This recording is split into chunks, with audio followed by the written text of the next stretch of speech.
Good day, everyone. Today, I'm going to discuss to you the story essay wrote by Carmen Guerrero Nakpil entitled "Where's the Patis?" But first, let me share to you the author's life. Carmen Guerrero Nakpil was born on July 19, 1922 and died on July 30, 2018. This woman was a Filipino journalist, author, historian, and public servant. She was born and raised in Manila. Her family has been distinguished both in science and letters. She received her education from all too proper private school for girls, and she was only the girl in the family. Where's the Patis by Carmen Guerrero Nakbil. A Filipino may nationalize himself, but not his stomach. He may travel over the seven seas, the five continents, the two hemispheres, and lost the savor of home. Forget his identity and believes himself a citizen of the world, but he remains gastronomically, at least always a Filipino. For, if in no other way, the Filipino loves his country with his stomach. Travel has become the great Filipino dream. In the same way that an American dreams of becoming a millionaire or an English boy dreams of going to one of the great universities, the Filipino dreams of going abroad. His most constant vision is that of himself as a tourist, to visit Hong Kong, Tokyo, and other cities of Asia, perchance, or to catch a glimpse of Rome, Paris, or London, or to go to America, even for only a week in a fly-speak hotel in California. In sum of all delights. Yet, having left Manila International Airport in a pink cloud of despedidas and sampaguita garlands and pabilin, the dream turns into a nightmare very quickly. But why? Because the first bastion of the Filipino spirit is the palate. And in all the places and flesh pots and skyscrapers of that magic world called abroad, there is no patis to be had. Consider the Filipino abroad. He has discarded the barong Tagalog or polo for a dark sleek western suit. He takes to the elements from Hong Kong, Brooks Brothers or Savile Row with the greatest of ease. He has also shed the casual informality of manner that is characteristically Filipino. He gives himself the airs of a cosmopolite to the credit card born.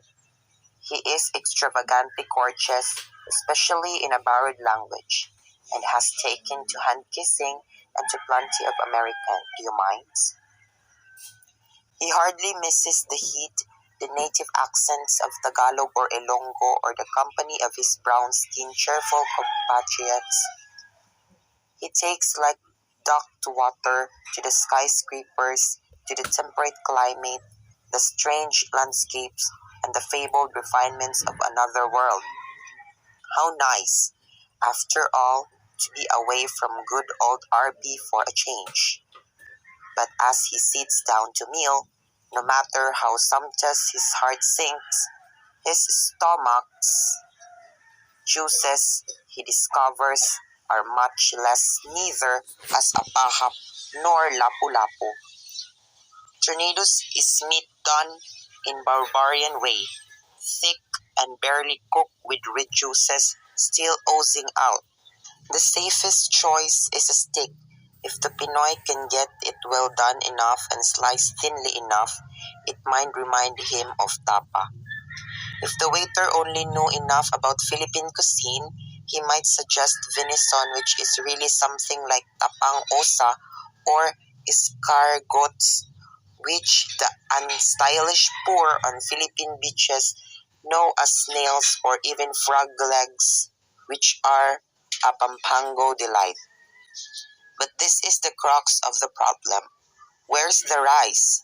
A silver tray offers varieties of bread, slices of crusty French bread, soft yellow roast, rye bread, crescent studded with sesame seeds.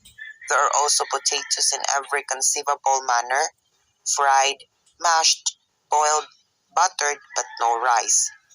The Pinoy learns that rice is considered a vegetable in Europe and America, the staff of a life a vegetable.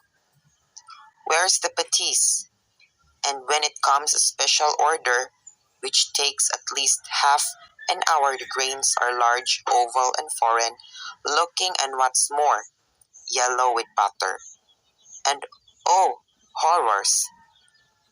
One must shove it with a fork or pile it with one's knife on the back of another fork.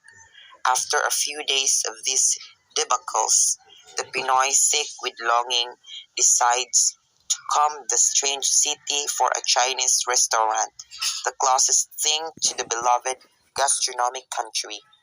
There, in the company of other Asians exiles, he will put his nose finally in a bowl of rice and find it more fragrant than an English rose garden, more exciting than a castle in the Rhine, and more delicious than pink champagne.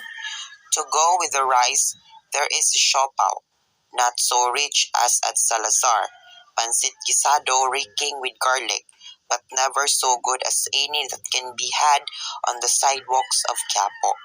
Fried lumpia with the incorrect sauce and even mami, but nothing like downtown wonton. Better than a Chinese restaurant is the kitchen of a kababayan. When a foreign city, a Pinoy searches every busy sidewalk, theater, restaurant for the well-remembered golden features of a fellow Pinoy, but make it no mistake. Some of you ask why the title of the story Where's the Patis? It is simply because the Filipino in the essay desperately find foods which taste even just a little Pinoy style, but none of those are good enough. That is why it is entitled Where's the Patis? Because patis is one of the best, unique, and favorite sauce and viand of Filipinos you'll definitely look for. Overall, this essay by Carmen Guerrero Nakpil that explores the phenomenon of how travel has become the great Filipino dreams. Filipinos go ahead either the tour foreign landscapes and experiences, other cultures, or to work abroad so that they can give their loved ones a better life.